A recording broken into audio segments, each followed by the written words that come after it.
Vamos a orar y vamos a pedirle al Señor que nos dirija en este tiempo. Padre, Señor, confiamos en ti, esperamos en ti y te damos gracias por esta oportunidad, Dios, de hablar de estos temas tan importantes para la vida de la iglesia. Pedimos tu dirección, pedimos que nos ayudes a concentrarnos, que quites toda distracción, Señor, que hables a nuestros corazones en lo que vas informando nuestras mentes, pero más que todo que nos ayudes a ser fiel a tu palabra. Necesitamos la obra de tu Espíritu Santo en nuestros corazones, Dios. Sé con los hermanos que anhelan llegar, ayúdalas ahí en el tráfico y que puedan llegar, Señor. Anímanos a vivir para tu gloria. Perdona nuestros pecados, Señor. En el nombre de Jesús. Amén. Amados hermanos, estamos en la conferencia hoy, ¿qué es una iglesia? ¿O qué es iglesia? Y es una pregunta que todos en algún momento nos podemos hacer. A pesar de que es una charla, voy a estar haciendo preguntas y siéntense en la confianza de responder. Y me gustaría preguntarle con sus propias palabras, para ustedes, si ustedes pudieran hacer un concepto corto de iglesia, para ustedes, ¿qué es una iglesia? Con sus palabras. Un grupo de hermanos que han creído en Jesucristo como su Salvador y se reúnen a alabar y a adorar. Excelente, un grupo de hermanos que ha creído en Cristo y se reúne para adorar y para alabar a su buen Señor. ¿Algún otro concepto, algo más que les gustaría añadir, Melanie? El cuerpo de Cristo. ¿Qué más sería iglesia o algo más que tengan en mente que les gustaría aportar? Es una familia de hermanos que se exhortan y aprenden del Evangelio. Mira, un detallito más. Entonces tenemos ese cuerpo de Cristo de creyentes que creyeron, que se arrepintieron, que se reúnen para adorar, pero que también se exhortan, se supervisan los unos a los otros. ¿Hay algo más que les gustaría añadir? Entonces, hoy en día hay mucha confusión con lo que es una iglesia. Hoy en día todos creen que están en una iglesia y todos creen que cualquier grupo de personas reunidas es una iglesia. Y eso no es cierto. Hay mucha falta de entendimiento de la naturaleza básica de una iglesia. Hay ciertos elementos a la luz de la Escritura que debe tener ese grupo de personas que se reúne para hacer iglesia, que si no los tiene, no es iglesia, aunque digan ser iglesia, aunque se reúnan en un templo bien bonito y tengan una cruz bien grande en el frente. Eso no significa que es una iglesia. Pudiéramos decir, tener un local no significa que somos iglesia. Y pudiéramos decir que hay un grupo de personas reunidas, no necesariamente eso significa que es una iglesia. El término para iglesia ustedes lo conocen. ¿Cuál es? Hay un término muy conocido en el Nuevo Testamento. Eclesía. El término eclesía en el griego es un término que aparece alrededor de 114 veces en el Nuevo Testamento, 3 veces en los Evangelios y 111 veces en las demás epístolas y cartas que hay en el Nuevo Testamento. Ahora, hay algo interesante. De las 3 veces que aparece en el Evangelio, en los Evangelios, en una ocasión se usa en un sentido profético, hablando de Pedro, no de la iglesia en sí. O sea, tú eres Pedro y sobre esta roca fundaré mi iglesia. Recuerden ese pasaje. Tú eres Pedro y sobre esta Petra ahí voy a edificar mi iglesia. Pero no está hablando en un sentido directo de la iglesia. Y en los otros 2 pasajes restantes que nos quedan del Evangelio es en Mateo 18 y está hablando un grupo de judíos. O sea, Cristo le está hablando a un grupo de judíos y en ese sentido utiliza la palabra eclesía. Ahora, eclesía en sí denota o indica la naturaleza de la asamblea. Este término se puede utilizar de una manera técnica, en un sentido técnico de la iglesia del Nuevo Testamento, pero también se puede utilizar en un sentido no técnico para hablar de cualquier grupo que se reúne. Eclesía se puede utilizar para hablar de un grupo de personas que está reunida y no necesariamente significa que eso es una iglesia y lo podemos encontrar en el Nuevo Testamento así. Por ejemplo, en Hechos 7:38 se refiere a la congregación del pueblo de Israel. El pueblo de Israel está reunido y se utiliza el término eclesía. En Hechos 19:32 se refiere a una multitud en Éfeso que se alborotó y estaba ahí reunida y se utiliza el término eclesía. No obstante, todas las demás veces en el Nuevo Testamento siempre se utiliza para hablar de iglesia. O sea, en todos los demás momentos se dice eclesía y se utiliza como iglesia. Un grupo de creyentes llamados fuera en Cristo Jesús. Cuando hay un grupo de creyentes que ha sido llamado por Cristo y salvados a través de Cristo, eso se reconoce como iglesia. El significado más común en el Nuevo Testamento es un grupo de creyentes que es identificado como una asamblea local o congregación. Y nosotros vamos a escuchar muchas veces en el Nuevo Testamento, por ejemplo, Hechos 8:1, Hechos 11:22, la iglesia estaba en Jerusalén. Durante el segundo viaje misionero de Pablo, en Hechos 16:5, vemos que Pablo pasa por Asia Menor confirmando las iglesias. Y se está utilizando el mismo término, eclesía, y sí se está hablando de una comunidad de creyentes. Pablo pasaba por varias comunidades de creyentes confirmando, cerciorándose de que esos cuerpos estaban funcionando de manera bíblica, mirando qué elementos les faltaba, porque tal vez era una iglesia, pero algunos necesitaban trabajar aquí, otros necesitaban trabajar allá. Nosotros vemos iglesias en Roma, en Corinto, en Galacia. Nosotros vemos iglesias en casa de los hermanos. Estaban los hermanos reunidos en casa de Filemón, en casa de Priscila y Aquila. Romanos 16 dice que los hermanos se reunían en su casa, y vemos cómo había iglesia por todo el Nuevo Testamento. Ahora, la palabra iglesia nosotros la podemos utilizar en dos sentidos. Nosotros podemos hablar de la iglesia universal, como todos aquellos creyentes que han creído en Cristo como único y suficiente Salvador, se han arrepentido de sus pecados y donde quiera que estén son parte de la iglesia universal. Pero por otra parte, nosotros tenemos en el Nuevo Testamento la iglesia local, que son esos creyentes de una localidad que se convirtieron y se reúnen juntos en el mismo lugar. Entonces tenemos una iglesia universal y tenemos una iglesia local. Nos pudiéramos también referir a la iglesia invisible y la iglesia visible. Grandes estudiosos de la Biblia como Agustín, Lutero, Calvino reconocen estas distinciones. Ellos dicen, hay una iglesia universal, hay una iglesia local. Para entender la iglesia no podemos quedarnos solo con el término eclesía. La Biblia o en la Biblia se habla de iglesia en ese sentido, esta es iglesia, eclesía, pero también se utiliza un lenguaje figurado. ¿Qué otras palabras que algunos de ustedes me dijeron algunas ahorita, ustedes recuerdan que se utilizan en el Nuevo Testamento para referirse a iglesia? ¿Qué otras palabras? El cuerpo de Cristo, la novia de Cristo, el templo del Espíritu Santo. ¿Qué más? Hay más, tenemos otros términos. La familia de la fe, se utiliza rebaño, rama, edificio, sacerdocio y todas las que ustedes han dicho. Ahora, una pregunta que genera polémica y debate, y hoy no la vamos a responder, pero tenemos que comentarla, es ¿cuándo empezó la iglesia? ¿Cuándo comenzó la iglesia? A lo cual algunos responden de esta manera. Algunos definen a la iglesia como los redimidos de todas las edades, el cuerpo completo de todos aquellos que a través de la muerte de Cristo han sido reconciliados con Dios para salvación y han recibido nueva vida. Si Adán fue salvado, la iglesia empezó con Adán. Algunos hermanos entienden que la iglesia comienza en un sentido desde Adán, porque la iglesia es todo el cuerpo de personas redimidas, todos los que han creído y se han arrepentido. Y si Adán creyó, al igual que los santos del Antiguo Testamento, en un sentido ellos son parte de la iglesia. Otros comentan que no, que la iglesia debe haber empezado con Juan el Bautista, quizás con los 12 discípulos, o quizás tal vez allá cuando se hizo la cena del Señor y se reunieron por primera vez. Otros opinan, en especial los que creen en el dispensacionalismo, que la iglesia comenzó cuando el Espíritu Santo vino de manera, vamos a decir, como un comienzo en Hechos de los Apóstoles.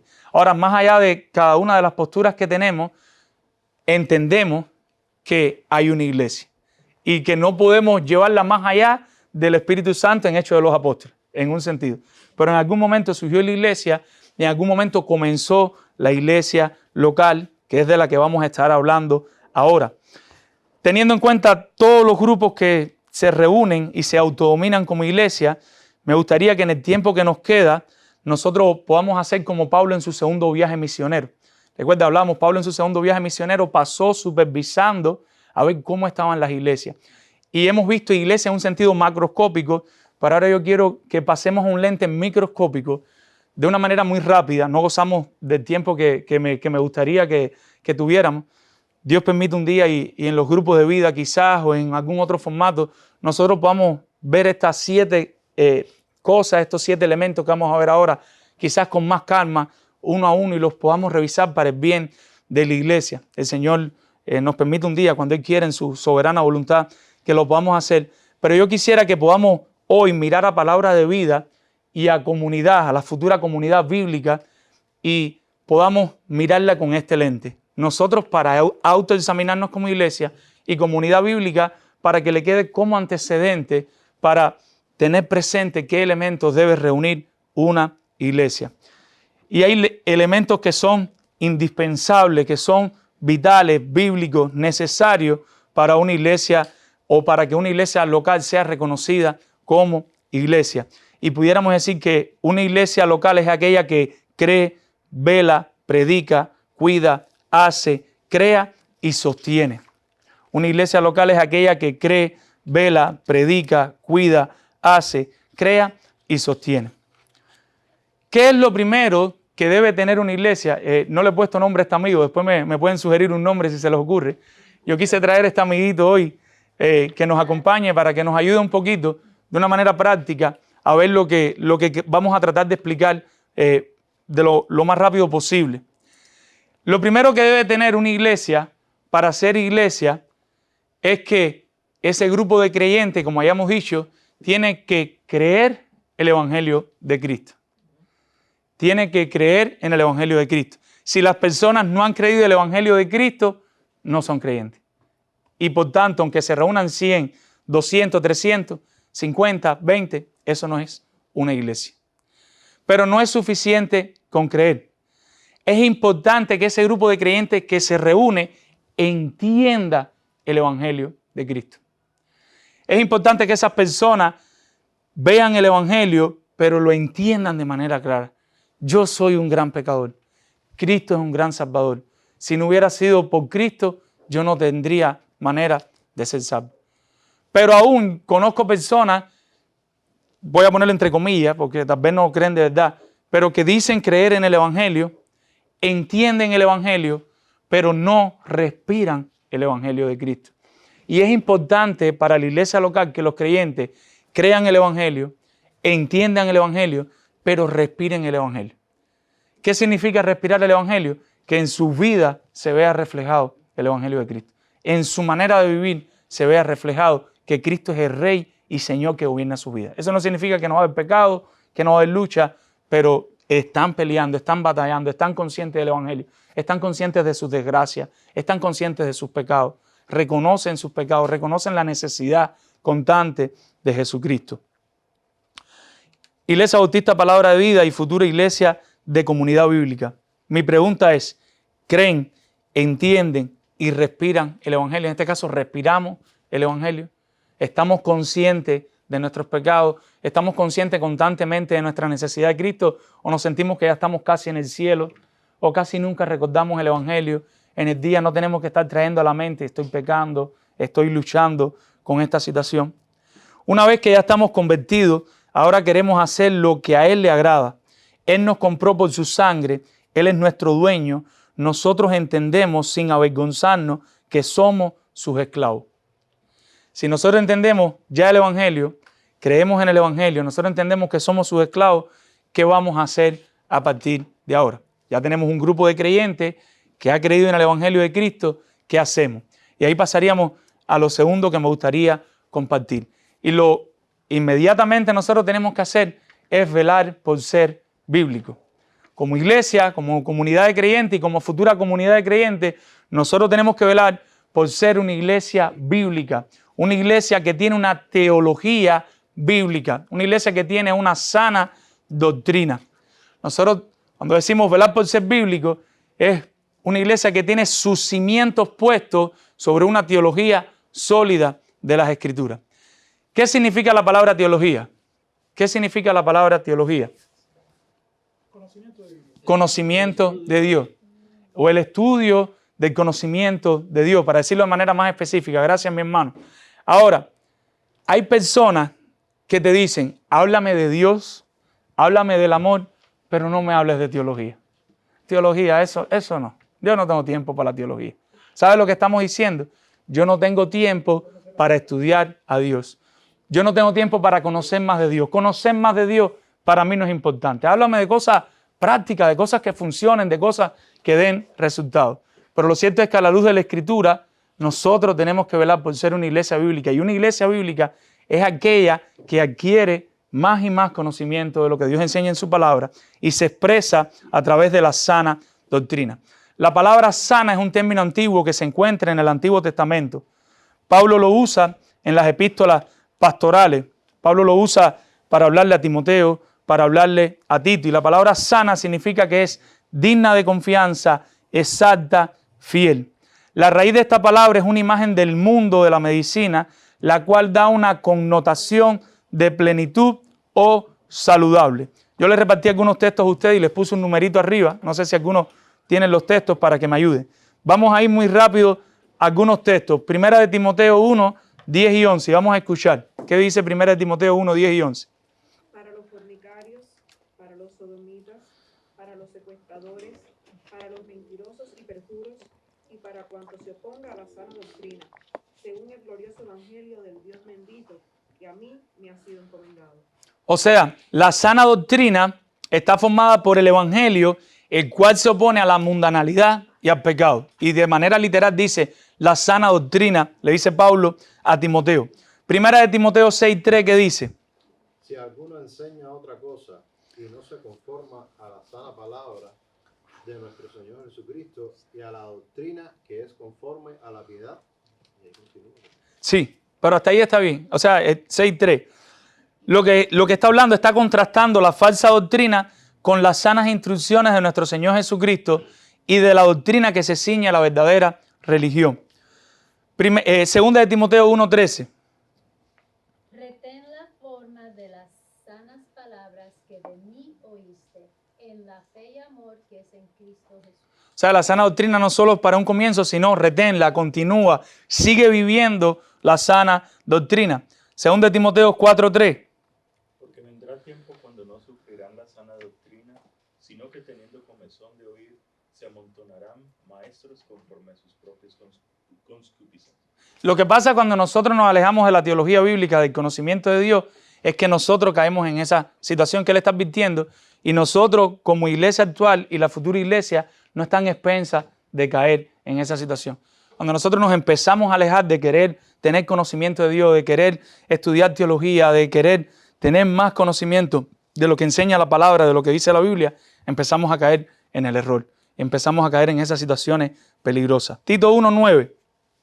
Retenedor de la palabra fiel, tal como ha sido enseñada, para que también pueda exhortar con sana enseñanza y convencer a los que contradicen.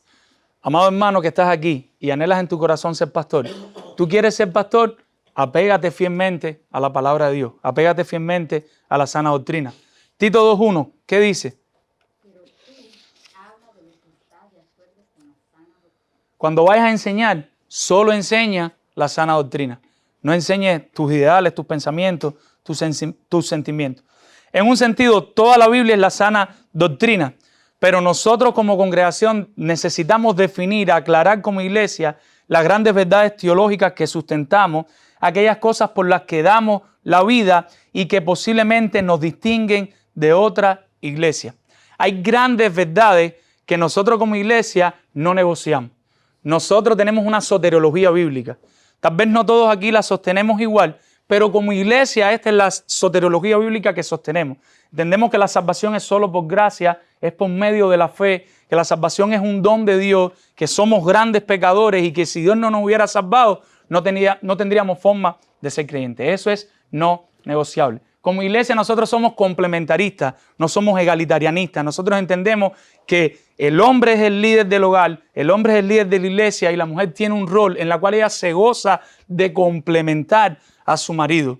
No hay forma de que podamos negociar eso. Nosotros creemos en la infalibilidad y la inerrancia de las Escrituras. Nosotros creemos que la Escritura es suficiente para salvación y suficiente para guiar la vida del creyente. No necesitamos otra revelación, no necesitamos otra inspiración, no necesitamos otra persona que venga a decirnos qué tenemos que hacer.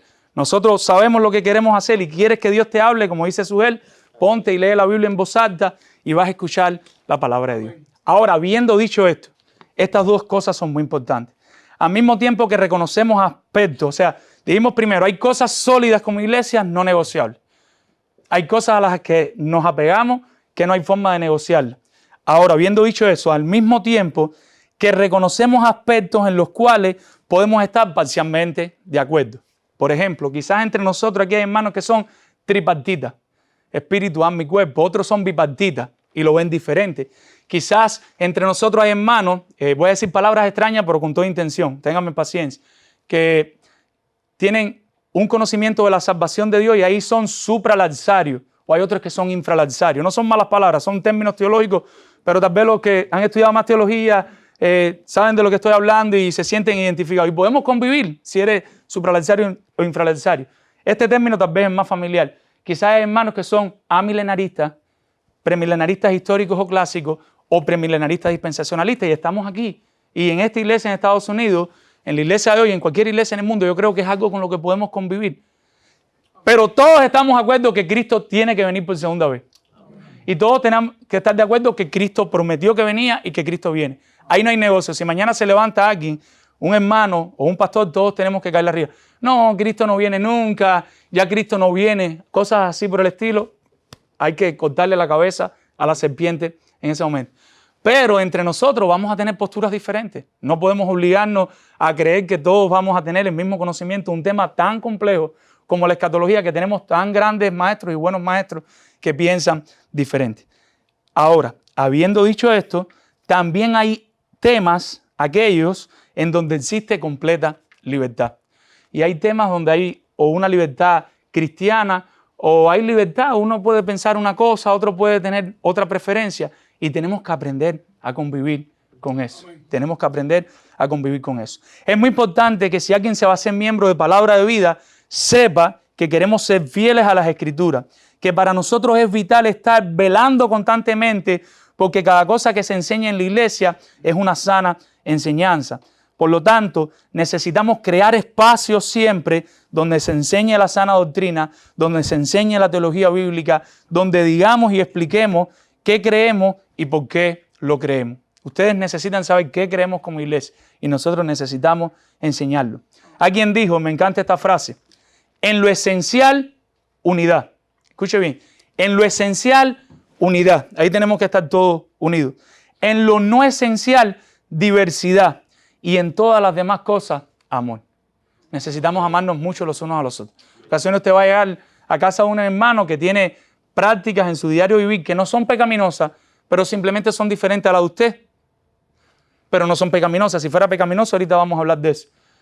Tenemos que amarnos y aprender a amar a nuestros hermanos. A todos los hermanos no les gusta el televisor en la pared. Algunos que lo quieren poner arriba de una mesa. No podemos llegar a casa de un hermano, estoy haciendo algo estrambólico, pero para tratar de ilustrar y decir, pero fui a casa del hermano y tenía el televisor en la pared. Hermano, él quiere tener el televisor en la pared. No hay problema con eso. ¿Qué hacemos? Ya hemos visto, lo primero, creer el evangelio, entenderlo y respirarlo, velar por ser bíblico, pero tenemos que continuar. Si ya tenemos esas verdades, ¿qué debemos hacer? ¿Qué debe hacer la iglesia? La iglesia bíblica tiene que empezar a predicar. Hay muchas maneras de predicar y son buenas. Hay predicaciones temáticas, hay predicaciones textuales, o sea, hay temas que tenemos que predicar. A veces hay que hablar de las ofrendas. Hay que decirle a los hermanos de una manera bíblica cómo deben ofrendar a la luz de las Escrituras. Cualquier otro tema que surja en un momento específico. Hay predicaciones textuales. Uno va a ese texto y lo saca casi que del contexto y predica ese texto. Hay predicaciones biográficas. Uno coge una biografía de un personaje de la Biblia y la vas narrando a toda la Biblia y son predicaciones buenas. Pero la dieta regular de una iglesia sana, de una iglesia bíblica, ha de ser la predicación expositiva, y le voy a poner un apellido, consecutiva. Los hermanos necesitan de manera regular exponerse los domingos a una predicación en la cual ya se haya dicho lo que está antes, lo que está después, y el próximo domingo uno puede continuar. ¿Por qué? Eso es necesario para el crecimiento de la iglesia. Porque esa dieta regular de la predicación expositiva y consecutiva le ayuda a los hermanos como buenos verianos a decir, lo que está diciendo, sí, sí está ahí. Mira, nosotros vimos esto antes, nosotros vimos esto después.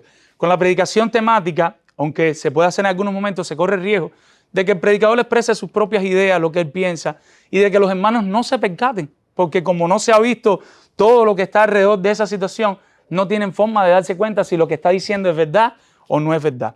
No estamos diciendo que no se puedan usar, y de hecho en ocasiones la usaremos, pero la dieta regular ha de ser predicación expositiva y consecutiva.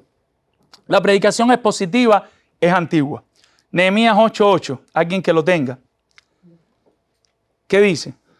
Y leían el libro de la ley de Dios claramente y ponían el sentido de modo que entendiesen la lectura. O sea, tan antiguo como el Antiguo Testamento, Nehemías, descansando en la Escritura, ¿qué empezaron a hacer? A leer la palabra de Dios, y las personas a poner el sentido en lo que estaban diciendo. La predicación expositiva es más que explicar y aplicar un texto. Porque ustedes vean una persona un día, un maestro un día que coge un texto, lo explica y lo aplica, no necesariamente eso es predicación expositiva. La predicación expositiva asume una creencia en la autoridad de las Escrituras. O sea, cuando tú predicas expositivamente, tú estás completamente descansado en que tú quieres encontrar lo que dice ese texto. Tu tarea como predicador es, ¿qué dice ese texto? Y yo descanso en que esa verdad de lo que dice ese texto es suficiente para alimentar a la congregación porque esa es la palabra de Dios. En ese sentido, la predicación expositiva, el predicador ha de buscar cuál es o poder ver nosotros de manera clara cuál es la idea central de ese texto. ¿Qué le quería decir el autor a las personas de la época en ese texto? Y esas mismas verdades son las que quiere decirnos Dios ahora. No hay forma de que tú tienes estos 5 o 6 versículos y tú ves la idea central de lo que dice ahí, pero tú termines diciendo otra cosa. O te quedes con esta parte, o te quedes con aquello, con la que más te guste. Nosotros tenemos que comunicar lo que Dios le quería comunicar a las personas de la época y eso de entonces llevarlos a nosotros. Otro peligro que se usa mucho es que van al texto y del texto directamente van a aplicar. Los maestros modernos hacen mucho eso. No sé si han llegado a iglesias donde las personas leen un versículo y enseguida van a aplicar. Pero no, nosotros primero tenemos que ver qué le quería decir el Señor a ellos. Y después entonces eso lo llevamos a nosotros. Los puritanos, dicen algunos autores, que predicaban por alrededor de 2 horas de manera expositiva consecutiva. Y los oyentes, no sé cómo lo hacían, pero los resistían y los escuchaban. Y tal vez había algunos que predicaban más elocuentes, pero no todos eran elocuentes. Y sin embargo, la congregación tenía una sed, un hambre de la predicación expositiva. En nuestros tiempos hemos hecho un ídolo de la alabanza. La mayoría de las iglesias, para que se llenen de personas, ¿qué hacen? El culto no puede durar más de 1 hora y 30 minutos. En el culto, y hay cosas que no están mal, hay cosas que podemos utilizar en todo este mundo de crecimiento y de todas estas cuestiones, pero no dejemos las Escrituras, mi hermano. Ese sería mi anhelo. El culto tienes que decirle claro a los hermanos, comenzamos a las 12 y terminamos a las 1:30, porque las personas no quieren. A las 1:31 no tienes a nadie en los bancos. La predicación no debe durar más de 20 minutos, de 15 a 20 minutos, porque si no las personas se cansan. Eso está estudiado. 5 alabanzas, las 3 primeras de exaltación, la 4ª bajas un poquito la intensidad, predica y después una que provoque llanto. ¿Qué hemos hecho con el Espíritu Santo? Lo hemos cogido, le hemos hecho así, le hemos dicho, váyate para tu casa. Y lo hemos sacado completamente de la ecuación. Hemos hecho un ídolo de la adoración, pero en muchas ocasiones no queremos escuchar la predicación. ¿Qué es lo que ha pasado? Que la predicación expositiva ya no se ve como adoración a Dios. Hemos sacado la predicación expositiva, la predicación bíblica, de la adoración al Señor. Tenemos algunos textos, no sé si los di, me rectifican. Primero los Corintios 1:21, ¿lo di? ¿Alguien lo tiene? Según de Timoteo 4, del 1 al 4, en ese mismo orden. Y no sé si di Hechos 6:4. ¿Le di a alguien Hechos 6:4? No, bueno, si da tiempo, leemos los primeros, porque tengo más textos, pero no los quiero dar. Pues ya que en la sabiduría de Dios el mundo no conoció a Dios mediante la sabiduría, agradó a Dios salvar a los creyentes por la locura de la predicación. Fue lo que Dios estableció, la predicación. Segundo Timoteo 4, del 1 al 4. Más claro. Me ofrezco delante de Dios y del Señor Jesucristo, que juzgará a los vivos y a los muertos en su manifestación y en su reino. que prediquen la palabra, que instes a tiempo y fuera de tiempo, redarguye, reprende, exhorta con toda paciencia y doctrina, porque vendrá tiempo cuando no sufrirán la sana doctrina, sino que teniendo comezón de oír, se amontonarán maestros conforme a sus propias concupiscencias, y apartarán de la verdad y del oído, y se volverán a las fábulas. ¿Ven qué peligroso? Cuando nos apartamos de la predicación expositiva, cuando nos apartamos de la palabra de Dios, ¿en qué caemos? En cuentos. Mi hermano, no está mal utilizar una ilustración. Uno en la predicación puede utilizar algo que a veces un poco relaja al que está oyendo.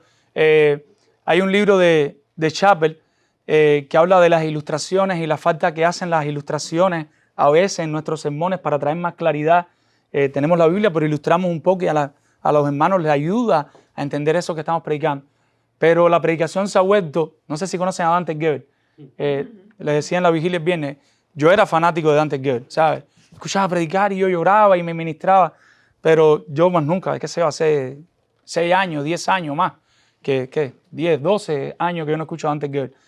Pero si ustedes lo buscan, él está allá hasta de comediante y lo cito a él, es chiste tras chiste, chiste tras chiste, chiste. Y la gente contenta y dice, wow, ese predicador es lo máximo. Y mi hermano, cualquiera de nosotros puede hacer eso. Cualquiera de nosotros puede pararse y buscar una buena cosita ahí que enganche para empezar, decir 2 textos, tirar 3 chistes y hacer un llamado que la gente termine llorando. Eso hasta se estudia. Las personas estudian psicologías y cosas para que la gente llore y para que...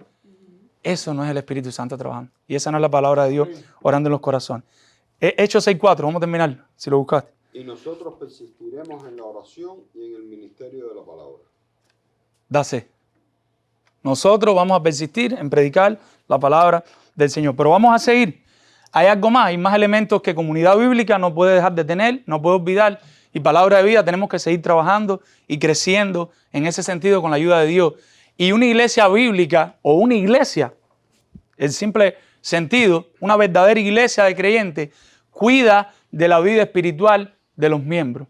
Nosotros debemos preocuparnos de la vida espiritual de los miembros y eso lo podemos expresar, lo vamos a expresar de 2 maneras.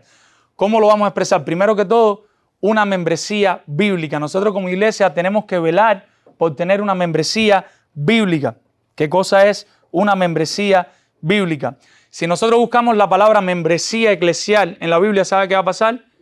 No la vamos a encontrar. La palabra membresía no la vamos a encontrar en el Nuevo Testamento. Pero tampoco encontraremos a los primeros cristianos en la iglesia de Jerusalén, cuando se fundó, saltando de una iglesia a otra. ¿Qué pasa ahora en Estados Unidos en todos lados?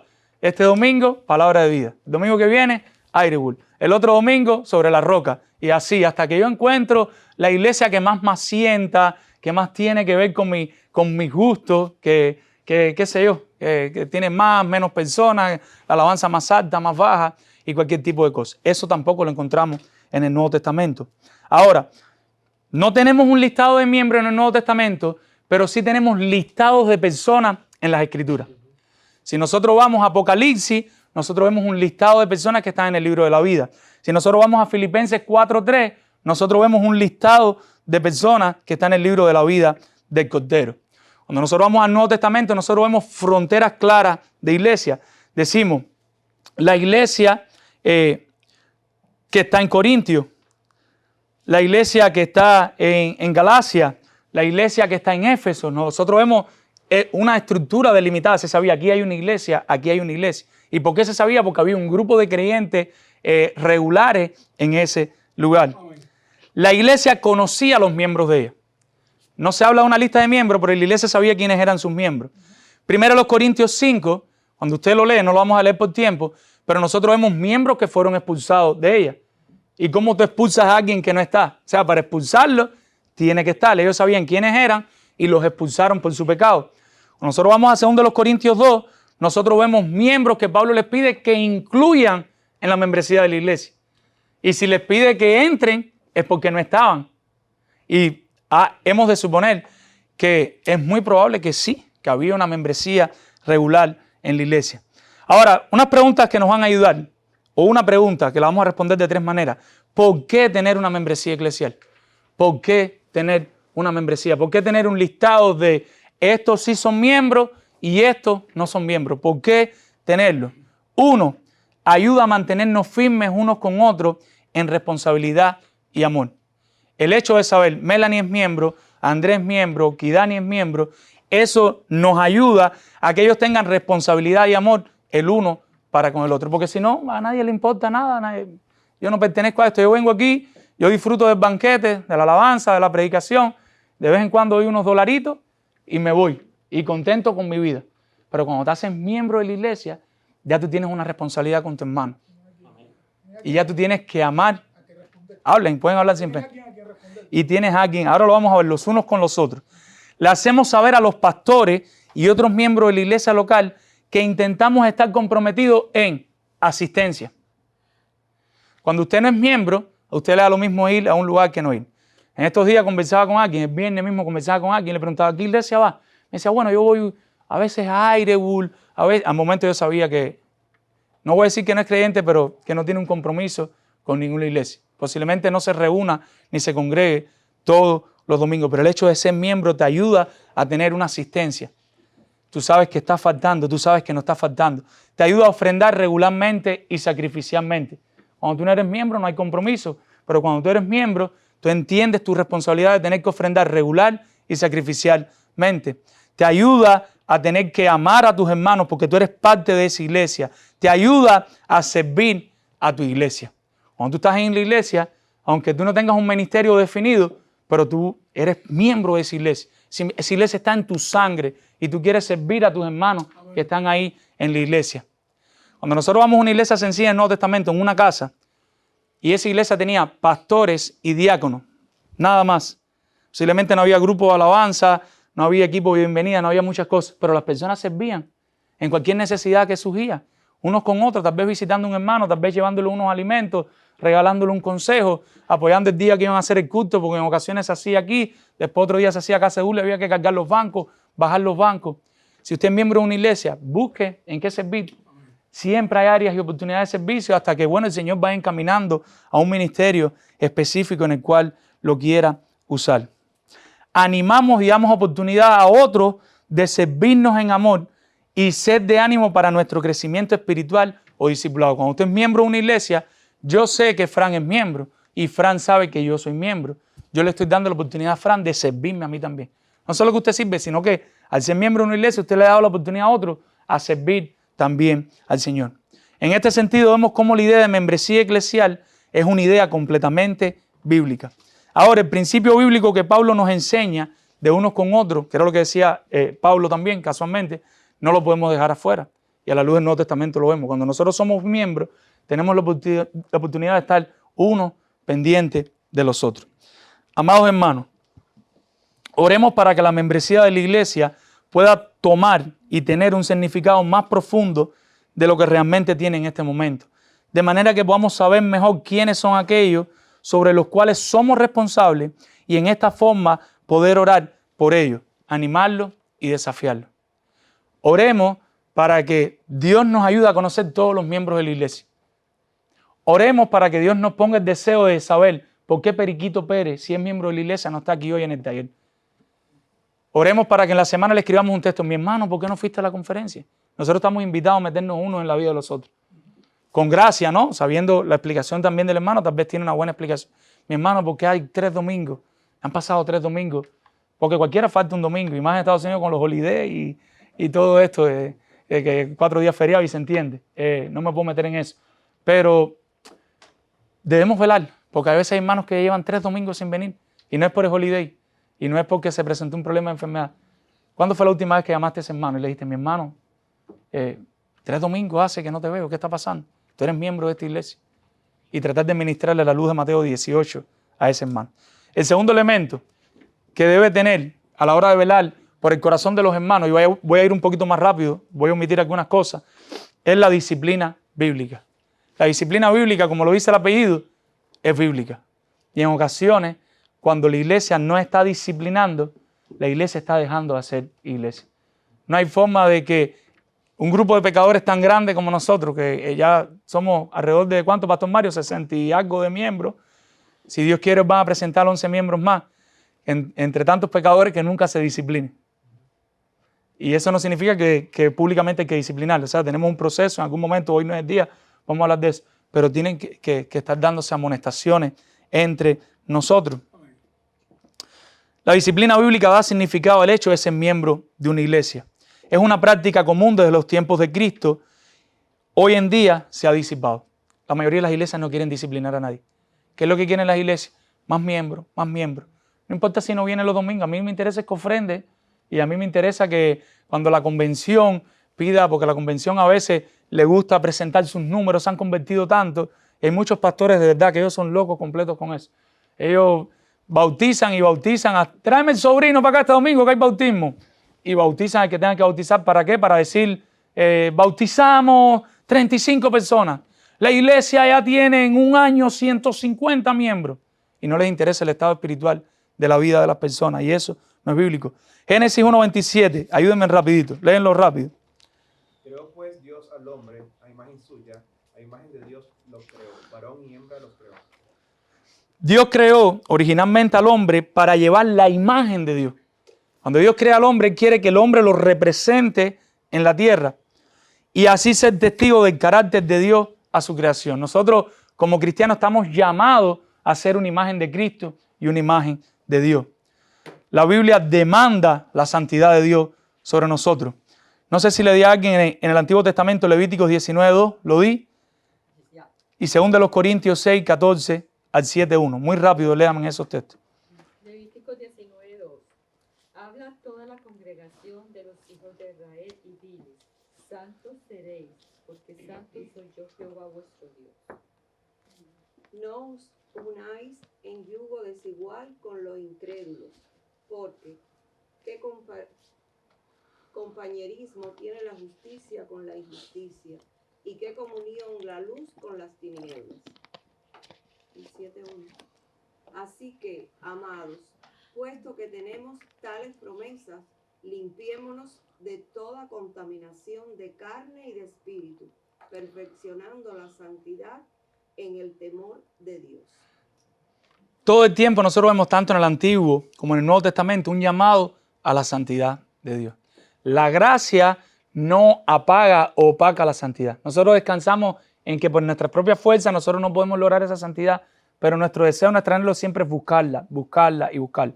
Como individuo y como iglesia.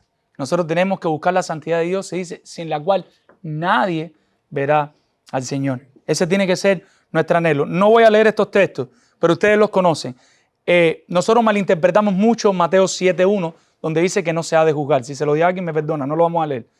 Y olvidamos Mateo 18, del 15 al 17, donde se llama a ir personalmente al hermano, y si el hermano no responde, ir con otro, y si no responde, ir con otro y llevarlo a toda la congregación.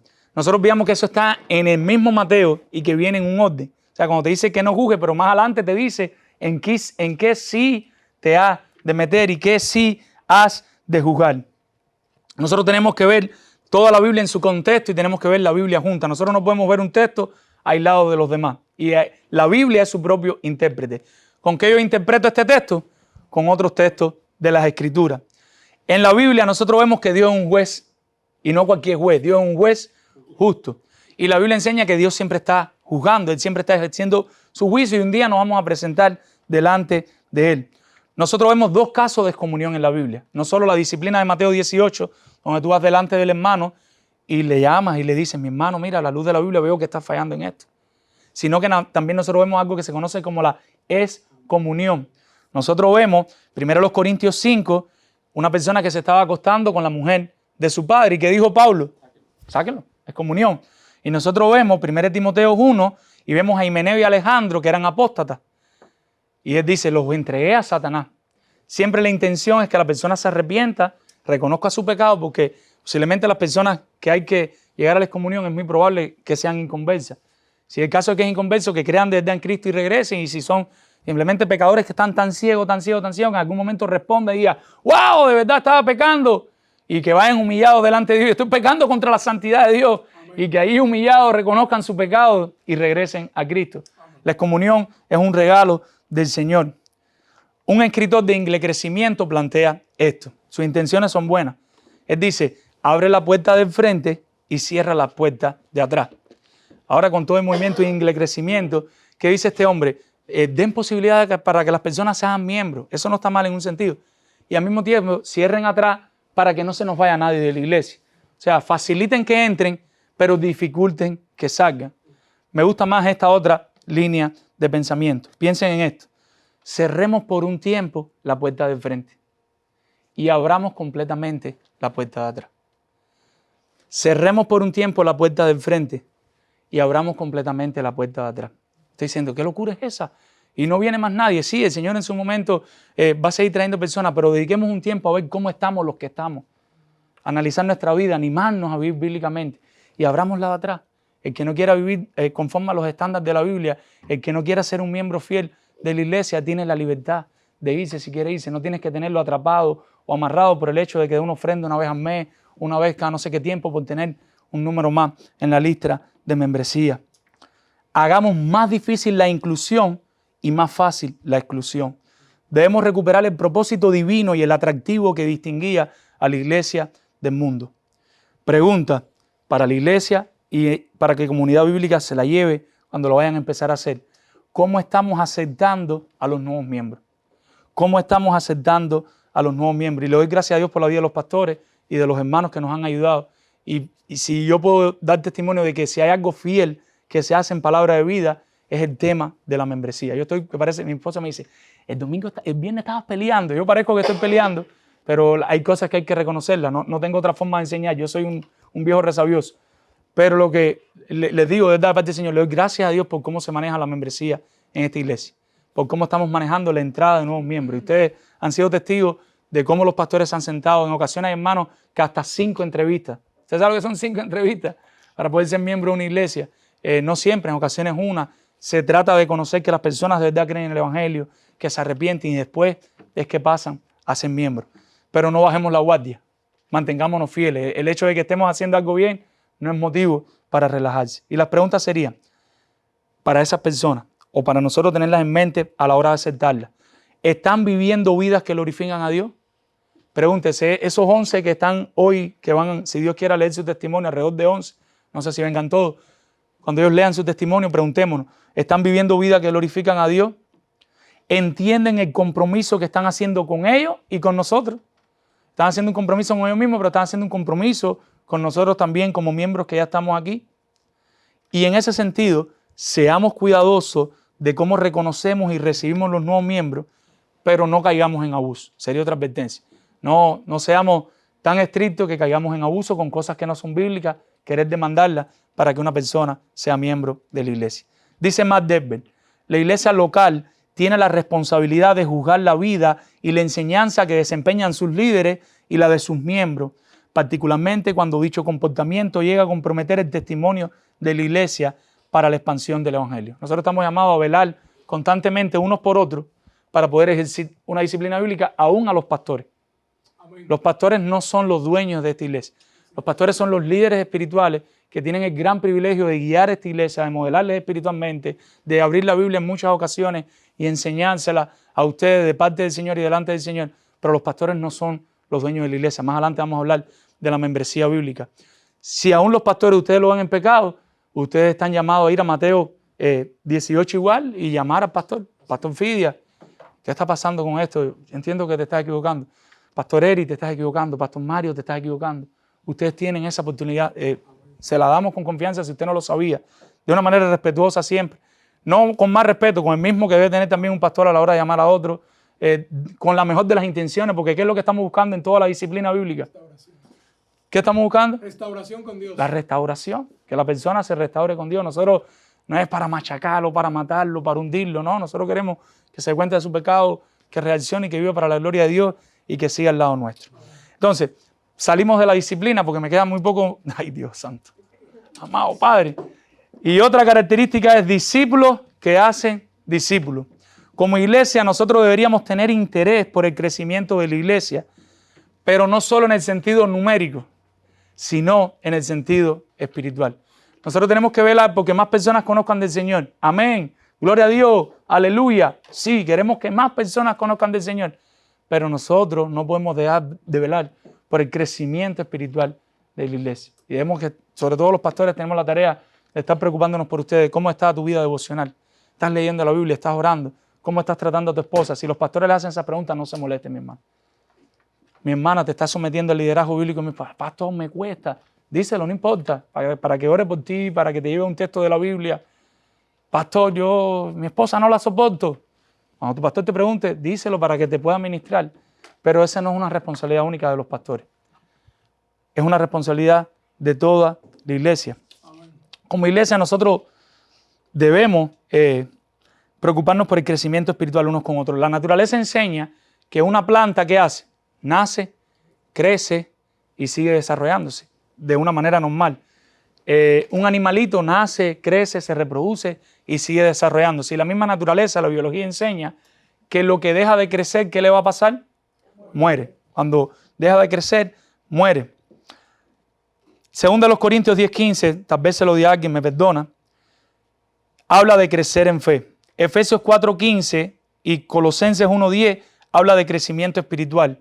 Según de Tesalonicenses 1:3 habla de crecer en fe y en amor. O sea, el creyente tiene un llamado constante a seguir creciendo en fe, a depender más de su Señor, a creer más en su Señor, a amar más a su Señor, a amar más a sus hermanos. No hay forma de que usted se convierta hoy y a 10 años, a 5 años, usted sea el mismo creyente, la misma persona que era hace 5 años, 10 años. Y que usted no puede observar un crecimiento espiritual en su vida.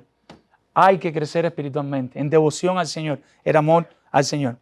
Los pastores en ocasiones miden el crecimiento de la iglesia por conceptos estadísticos. Asistencia, bautismo, ofrenda, membresía. Vamos al crecimiento tangible y eso está mal. Que una iglesia esté creciendo en miembros, que una iglesia esté creciendo en ofrenda, no significa que está creciendo espiritualmente.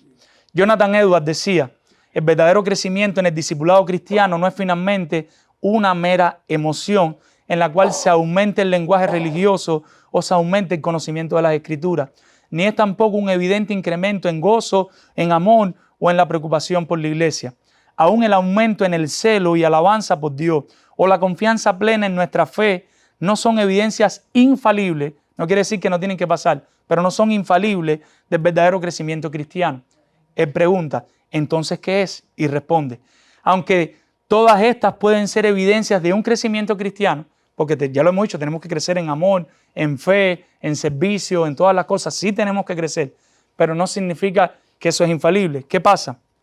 El único signo tangible y cierto es una vida de santidad ascendente, fundamentado en el concepto cristiano de morir al yo.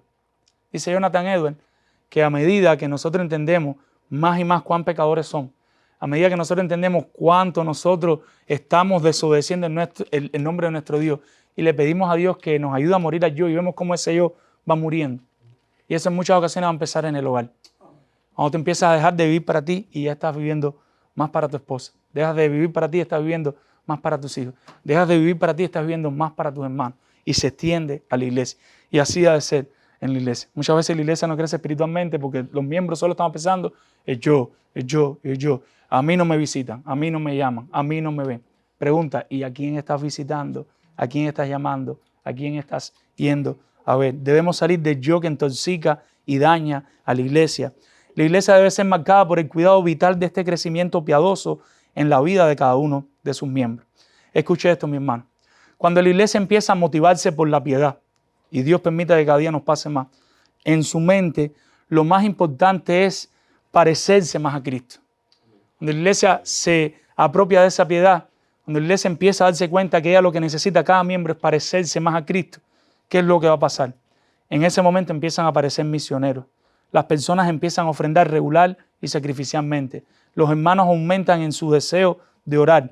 Empiezan a desear escuchar predicaciones. Las reuniones de la iglesia empiezan a caracterizarse por genuinas conversaciones espirituales. Los miembros comienzan a compartir el evangelio con otros.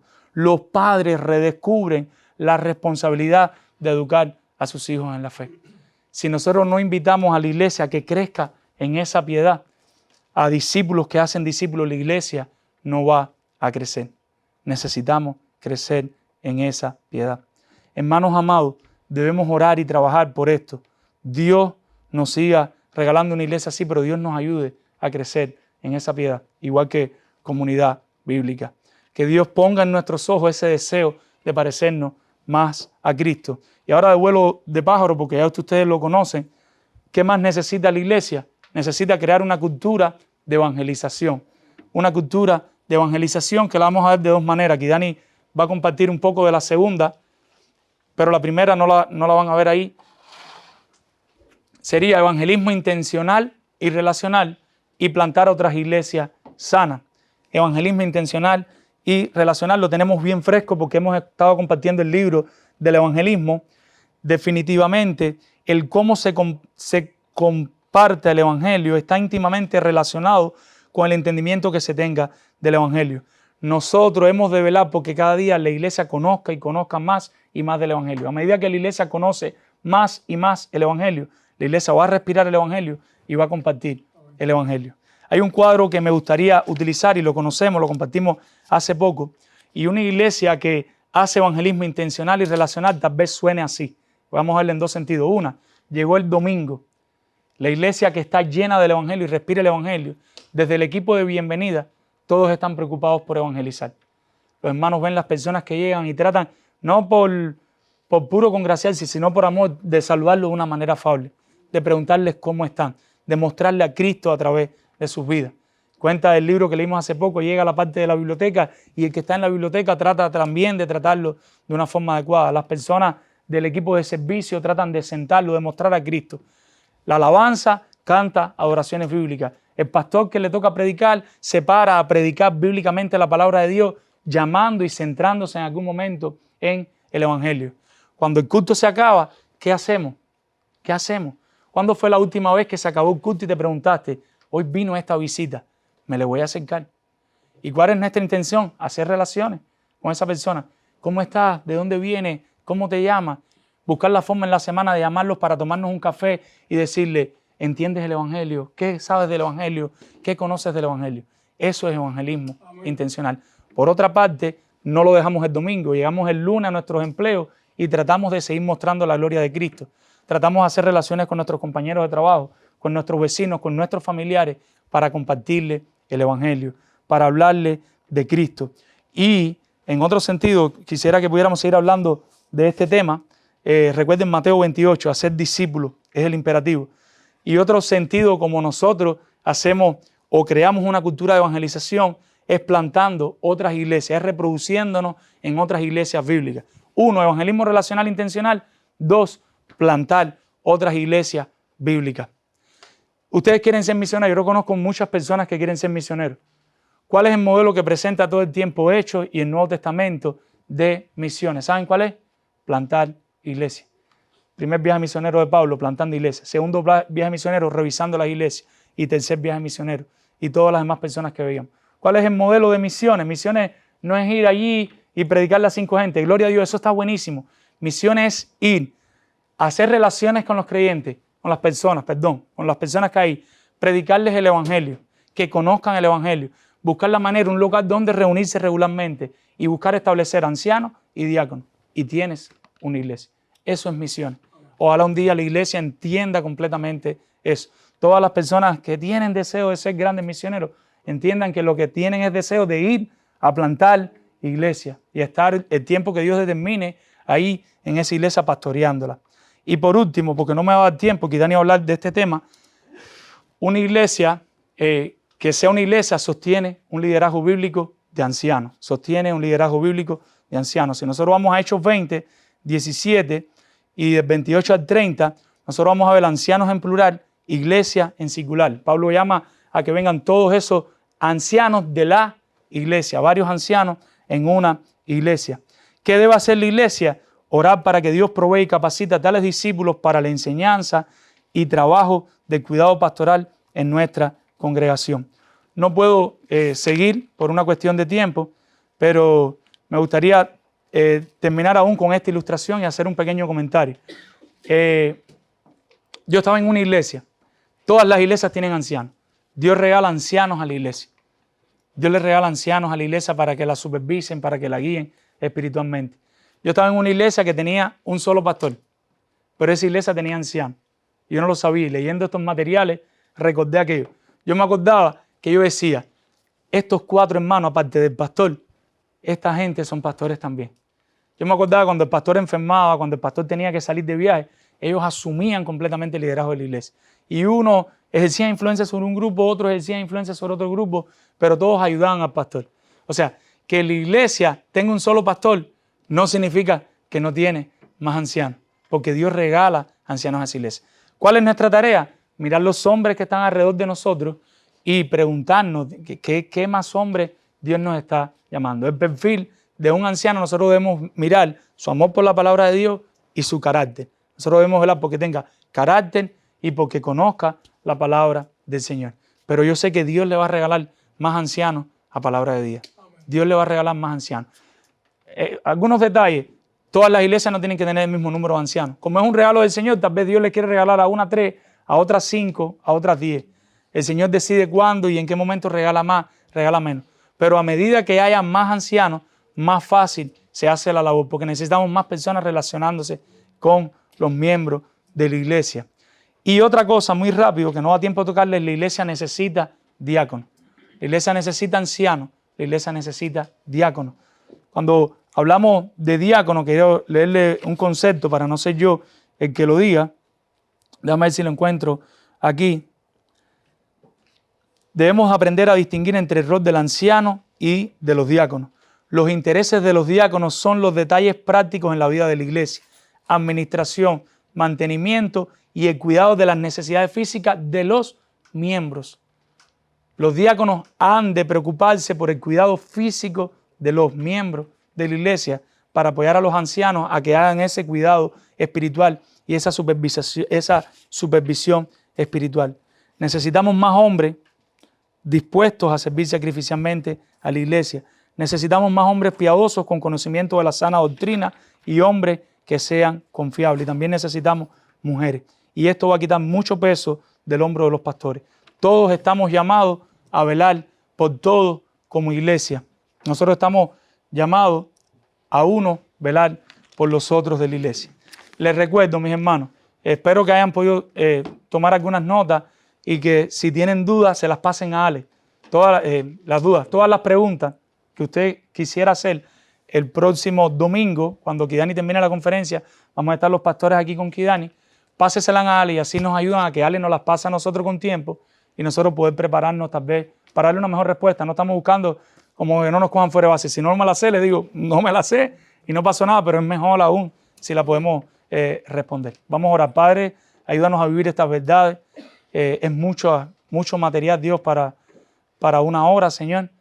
Pero si por lo menos nos llevamos el deseo en nuestro corazón de seguir estudiando, Dios, la membresía, el discipulado, el liderazgo bíblico, el evangelismo, el evangelio, todos estos temas, pon el deseo, pon ahí la inquietud de seguir aprendiendo de estas cosas y ayúdanos a no quedarnos con vano conocimiento, sino que el conocimiento transforme nuestros corazones y nos anime, nos impulse, nos desafíe a vivir para tu gloria. Ahora sé con el servicio que te podamos adorar de corazón limpio, sin distracción, y que tu palabra abre a nuestros corazones, Señor. Usa al predicador. Confiamos en ti. Perdona, Padre, cada falta y cada pecado. En el nombre de Jesús. Amén. Que el Señor les bendiga.